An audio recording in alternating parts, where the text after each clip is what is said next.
and I want to talk about the best way to use the Libra season.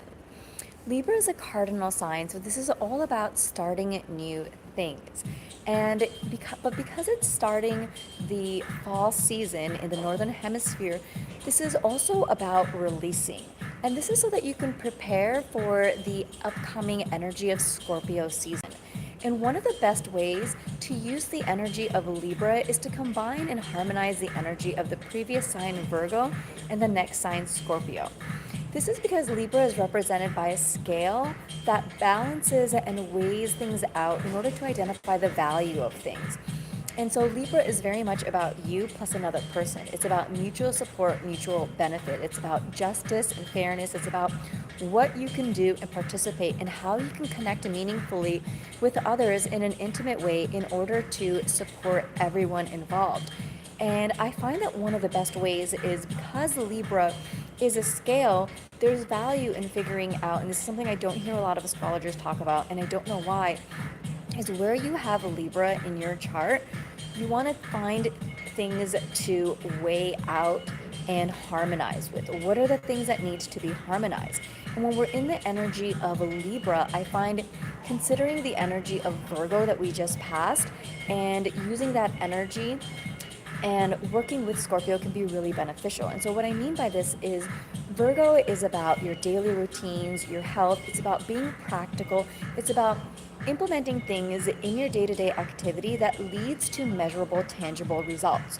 Whether you're a strong earth sign, whether you have a little earth in your chart, Virgo is the time of year where it's a great time to really reflect on what practical steps can I take, because we all have Virgo somewhere in our chart. And so, ideally, during Virgo season, these are the things that you considered. If you didn't, think about what are your health goals right now. Think about what daily routines are going to support you based on the things that are going to benefit you and benefit other people and other things in your life. Where do you need harmony, essentially? And think about the Virgo themes that you can implement in order to attain that harmony through your daily routines and health practices, essentially. Okay, and pick things that are practical in nature, and then consider why you want to do these things, because Libra is it's an air sign, so it's about doing things that make sense, but it's also, and so this is why thinking through these things is really valuable. And Virgo, being ruled by Mercury, is cerebral by nature. And then Scorpio, even though it's a water sign, is also very strategic as well. And so you want to think about the Virgo things that you're going to do so that you can, based on what you want to harmonize. And as a result of doing these things, think about when you're choosing what activities to incorporate, what routines, what steps to take. What do you need to do?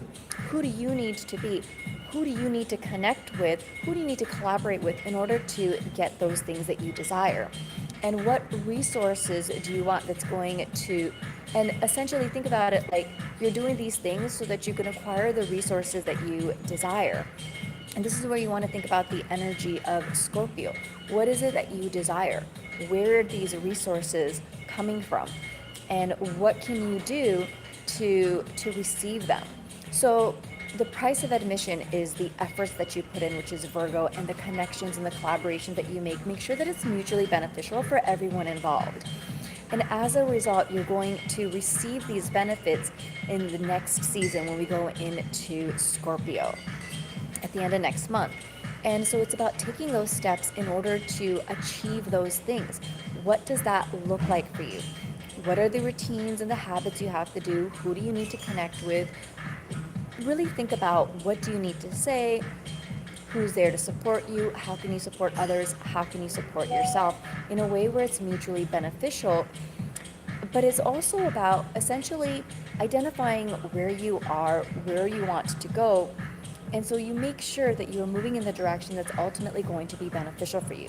This is why I find that Libra is just such a good time to think about what you left, where you're now at, what you're starting, so that it maintains what you desire in the fixed Scorpio sign, which is where you get the rewards of the things that you desire.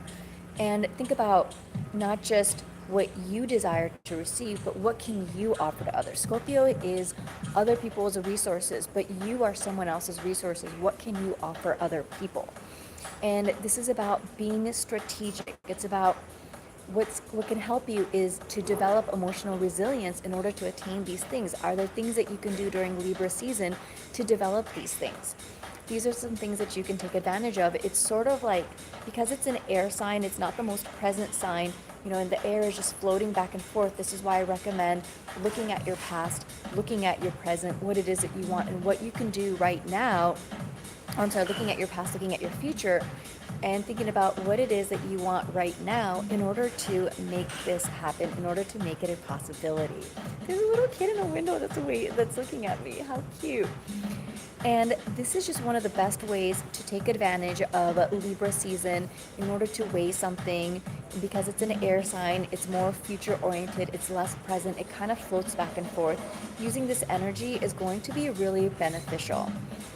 And I think this is so interesting. The other thing I would also mention is I had already mentioned that Libra season is about releasing, right? This is because we're going into the fall season in the northern hemisphere, and we're experiencing the leaves that are turning dark brown, beautiful, burnt,